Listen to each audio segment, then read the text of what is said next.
Nana Mouskouri, la voix d'un monde, les cicatrices d'une enfance volée, peu de voix ont traversé les décennies avec autant de grâce et de puissance émotionnelle que celle de Nana Mouskouri.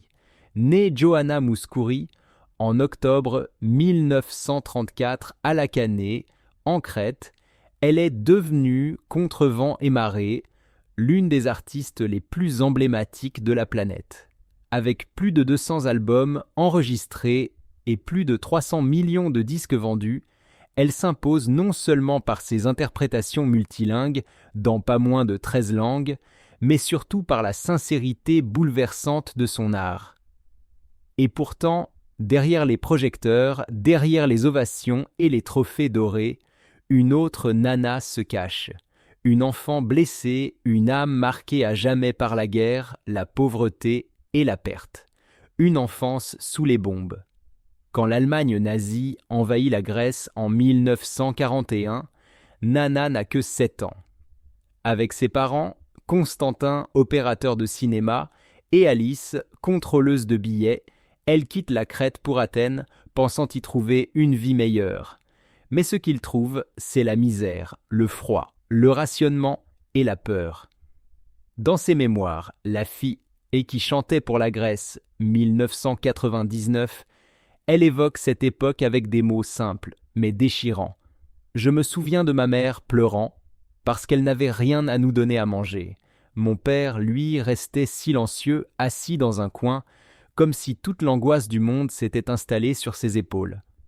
Ce ne sont pas seulement des souvenirs. C'est une douleur gravée dans la mémoire d'une enfant qui voyait sa famille s'effondrer sans pouvoir les aider. Une impuissance qu'elle portera en elle toute sa vie, comme une note silencieuse dans chacune de ses chansons. Le silence des deuils invisibles, ses parents engagés dans la résistance étaient pour elle des figures héroïques et fragiles à la fois. Chaque nuit, elle redoutait que l'un d'eux soit arrêté ou exécuté. Dans ce climat de tension permanente, Nana a dû grandir trop vite, apprendre à se taire, à observer, à chanter, non pas pour briller, mais pour survivre. Mais une autre douleur, plus intime, flotte comme une ombre sur son passé. Un deuil qu'elle n'a jamais nommé, jamais expliqué, mais que certains fragments de récits laissent entrevoir, la perte d'un être cher, peut-être un cousin ou un ami d'enfance tombé pendant la guerre. Jamais confirmée, cette rumeur est pourtant renforcée par une phrase énigmatique qu'elle confia au Guardian à 18 ans. « Il y a des chagrins que je ne peux pas chanter, ils sont enfouis au fond de mon cœur et je suis la seule à les comprendre. » Ces mots disent tout. Nana ne cherchait pas la pitié, elle cherchait à sublimer l'indicible, à transformer l'absence en lumière, la tristesse en mélodie. Une carrière née dans l'exil artistique. Son ascension ne fut pas un conte de fées. À la fin des années 1950, alors qu'elle étudie au Conservatoire d'Athènes, elle est expulsée. Son crime ? Avoir chanté du jazz dans des clubs nocturnes, un sacrilège aux yeux d'une institution enfermée dans le carcan de l'opéra classique. Mais ce rejet fut son élan. Nana choisit la liberté, l'authenticité, le risque. Elle chante en grec, en français, en anglais, en espagnol, en italien, en allemand et même en chinois. Elle ose traverser les frontières culturelles avec sa seule voix comme passeport. Et le monde l'écoute. Elle conquiert la France, l'Allemagne, le Canada, l'Amérique latine, le Japon. Partout, on reconnaît ce timbre pur, presque irréel, qui semble surgir d'un monde intérieur où la douleur et la beauté cohabitent. Une gloire habitée par la discrétion, récompensée par les plus grands prix internationaux, Grand Prix du disque, Echo Music Prize, Ordre du mérite allemand, elle n'a jamais perdu sa simplicité. Loin des mondanités, Nana ne s'est jamais laissée griser par la célébrité. Elle a toujours su que son vrai trésor ne résidait pas dans les chiffres, mais dans les émotions qu'elle faisait naître. Chaque chanson était un hommage discret à son passé, un exutoire pudique pour ses blessures, une légende vivante née dans les ruines aujourd'hui. Nana Mouskouri est bien plus qu'une chanteuse, Elle est un symbole de résilience, une messagère de paix, une voix qui a survécu à la guerre, à la douleur, au rejet. Son parcours rappelle au monde qu'on peut venir d'un pays occupé, d'un foyer sans pain, d'une enfance traumatisée, et pourtant toucher les cœurs des millions de personnes à travers la seule force de la musique. Et derrière ces lunettes noires iconiques, c'est le regard d'une survivante qui nous observe. Une femme qui a tout donné à l'art, sans jamais cesser d'être fidèle à l'enfant de Crète qu'elle a parfois été. Une enfant qui chantait, non pour devenir célèbre, mais pour ne pas pleurer. La gloire internationale, bâtie sur des larmes et du courage, c'est en 1959, à seulement 25 ans, que le destin de Nana Mouskouri bascule. Elle remporte le premier prix au Festival de la chanson grecque avec Kapou I Agapimou, une ballade signée Manos Hadjidakis. Ce moment marque l'ouverture des portes du monde pour une jeune femme encore inconnue du grand public, mais déjà portée par une voix qui ne ressemblait à aucune autre. 2 ans plus tard, en 1961, un simple morceau enregistré à Athènes pour le marché allemand va tout changer. White Rose of Athens. Composé à nouveau par Hadjidakis, ce titre devient un hymne, un succès planétaire qui dépasse le million de ventes et s'impose comme la signature musicale de Nana. De l'Eurovision à New York, l'envolée d'une légende, en 1963, elle représente le Luxembourg à l'Eurovision avec À force de prier. Elle ne termine qu'à la 8e place, mais séduit la critique française qui lui décerne le Grand Prix du disque. Sa voix commence à circuler au-delà des frontières et surtout à captiver. Puis vient New York, 1962. Nana, contre toute attente, collabore avec Quincy Jones pour enregistrer The Girl from Greece Sings, un album jazz audacieux qui l'ouvre aux États-Unis. Peu de chanteuses européennes peuvent en dire autant à l'époque. Nana, elle, y parvient sans artifice, uniquement grâce à la pureté de son chant et la profondeur de son émotion. Une carrière au sommet et des chansons qui traversent les langues.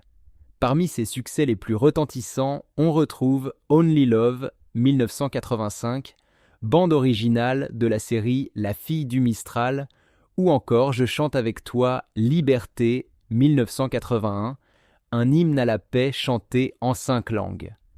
Ces titres se hissent au sommet des classements en France, en Allemagne, au Royaume-Uni et ailleurs. Et même après des décennies de carrière, la magie opère toujours. En 1990, son best-of Only Love entre au Billboard 200 aux États-Unis. En 2018, à 84 ans, son album Forever Young atteint la 73e place au Canada. Une longévité tout simplement exceptionnelle. Les revers d'une étoile. Quand la musique n'efface pas les blessures, mais la route ne fut jamais pavée d'or. Nana a connu le rejet, les humiliations, les déceptions. À ses débuts, certains producteurs refusent de miser sur elle, jugeant son apparence peu commerciale, notamment à cause de ses fameuses lunettes épaisses qu'elle refuse obstinément de retirer. En 1966, alors en tournée avec Harry Belafonte, celui-ci lui demande de monter sur scène sans ses lunettes. Elle dit non. Elle préfère perdre une opportunité plutôt que renier qui elle est. Mes lunettes font partie de moi. Elles sont mes yeux et ma vérité. Son tout premier album, Fascination, 1957, financé par ses propres moyens, échoue dans l'indifférence. Elle est contrainte de chanter dans des bars, pour des cachets dérisoires avant que la reconnaissance arrive. Quand la politique déçoit en 1994, elle tente une incursion en politique. Élue députée européenne sous la bannière de la nouvelle démocratie grecque, elle espère changer les choses. Mais elle se heurte à la froideur des institutions, à la méfiance des médias et à la critique d'une partie du public. Une artiste ne devrait pas faire de politique, titre alors le New York Times en juin 1999. Les larmes d'une artiste exigeante, Nana a souvent pleuré. Pas de douleur physique, mais de pression, de perfectionnisme, de cette exigence qu'elle a toujours portée comme une armure. Lors de l'enregistrement de White Rose of Athens en 1960, elle s'effondre en larmes, redoutant de ne pas transmettre l'âme de son peuple à travers la chanson. « J'avais l'impression que toute la Grèce me regardait », écrit-elle. En 2008, au théâtre d'Hérode Atticus à Athènes, lors de son concert d'adieu, elle pleure à nouveau en interprétant une dernière fois la Rose blanche d'Athènes. 10 000 personnes retiennent leur souffle. C'est la fin d'une époque. Et même en 2018, lors de la tournée Forever Young, elle craque en coulisses à Berlin, à bout de souffle. Mais elle revient sur scène, elle termine son concert. Toujours debout, toujours digne. Une mission, faire chanter les peuples et rapprocher les cultures. Nana Mouskouri n'a jamais vu la musique comme un simple métier. Pour elle, c'est une mission humaine. Elle rêve d'une langue universelle, faite de notes et de silences, capable de dépasser les guerres et les frontières. « Je veux que ma musique soit un langage de paix et d'amour », confiait-elle à la BBC le 10 octobre 1919. Elle a chanté en grec, en hébreu, en français, en chinois, en italien, en anglais. Dans chaque syllabe, elle cherche le lien invisible entre les cultures. Ses performances au Royal Albert Hall, à l'Opéra de Sydney ou au Madison Square Garden témoignent de cette volonté. Réunir le monde à travers une seule voix. Un legs artistique et humanitaire. Au-delà de la musique, Nana Mouskouri a toujours voulu laisser une trace humaine. Depuis 1993, elle est ambassadrice de bonne volonté de l'UNICEF. Elle organise des concerts caritatifs au Vietnam, au Chili, en Bosnie, pour venir en aide aux enfants démunis. Mon succès ne se mesure pas au nombre de disques vendus, mais au sourire que je peux offrir aux enfants, a-t-elle déclaré en juillet 2023. Elle a également inspiré ses propres enfants, Nicolas et Hélène, les guidant avec tendresse, mais sans jamais imposer son ombre. Elle préfère leur transmettre le respect de l'art, de la sincérité et du devoir. L'amour à contretemps, deux mariages, une vie entre la scène et le cœur. Pour Nana Mouskouri, l'amour n'a jamais été un conte de fées. Comme sa voix, Ilaki Hall a été complexe, nuancé, parfois brisé, souvent discret. Derrière les succès planétaires, il y avait une femme qui cherchait l'équilibre fragile entre sa passion pour la musique et le besoin d'être aimée simplement, loin des projecteurs. Yorgos, le premier amour, le plus douloureux aussi. C'est en 1961, à Athènes, qu'elle épouse Yorgos Petsilas, un musicien grec qu'elle avait rencontré bien avant la gloire. Ensemble, ils ont deux enfants, Nicolas, né en 1967, et Hélène, en 1970. Pendant un temps, la famille forme un cocon, mais ce cocon ne résiste pas à la tempête d'une carrière mondiale. 14 ans plus tard, en 1975, le mariage prend fin, sans scandale, sans cris, mais avec un chagrin sourd. Nana n'a jamais donné de détails crus sur cette rupture, mais dans une interview à People en espagnol en avril 2008, elle laisse filtrer l'usure d'une vie trop morcelée. « J'aimais Yorgos, mais je n'étais jamais assez là. » C'est une confession douloureuse. Derrière ces mots simples se cache une culpabilité profonde, celle d'avoir choisi la scène au détriment du foyer, surtout quand les enfants étaient encore petits, vulnérables, en quête d'une mère présente. Cette séparation est l'une des grandes blessures de sa vie, rarement évoquée publiquement, mais toujours perceptible dans certaines de ses chansons les plus nostalgiques. André Chapelle, L'amour retrouvé, la paix tardive.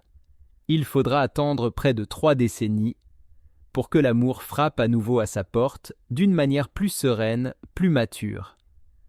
En 2003, à 70 ans, Nana épouse André Chapelle, un producteur de musique français et compagnon de route depuis de nombreuses années.